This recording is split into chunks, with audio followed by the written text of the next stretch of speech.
ഒരാൾ ചോദിക്കുന്നേ എന്നാ സമാധി എന്ന്. എന്റെ പൊന്നു കുഞ്ഞെ, ഞാൻ കൊറേ സമാധി ആയതാ.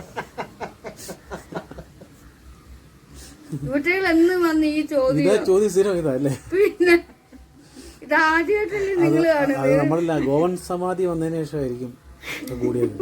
ഞാൻ ഒരു വട്ടം ഒരു സമാധി ആയതാ.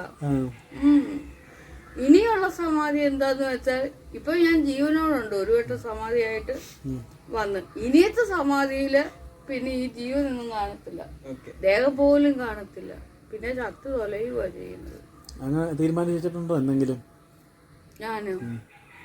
എനിക്കങ്ങനെ പ്രത്യേകിച്ച് തീരുമാനിക്കാൻ പറ്റില്ലല്ലോ. മരണമുണ്ടെന്ന് ഉറപ്പാണ്, അതാണ് ഏറ്റവും വലിയ തീരുമാനം. പ്രവചനം എന്ന് പറയുന്നത് എനിക്കൊരു ദേഹം മരിക്കുന്നു, എൻ്റെ പ്രവചനം അതെ, ഞാൻ മരിക്കും, ദേഹം മരിക്കും. പിന്നെ സമാധി എന്ന് പറയുന്നത് ഓരോരുത്തർക്കും ഓരോ സമാധി ഓരോ വിധത്തിലാണ്. അപ്പൊ എൻ്റെ ഒരു സമാധി കഴിഞ്ഞതാ. പിന്നെ ഈ സമാധി എന്ന് പറയുമ്പോൾ സന്യാസിമാര് മാത്രമാണ് സമാധി അടയുന്നത്, അങ്ങനെയൊന്നും ഇല്ല. എല്ലാവരും സമാധി. ഇപ്പോൾ തന്നെ കുറെ അടുത്ത് സമാധികൾ നടന്നിട്ടുണ്ട്. നമ്മൾ ഈ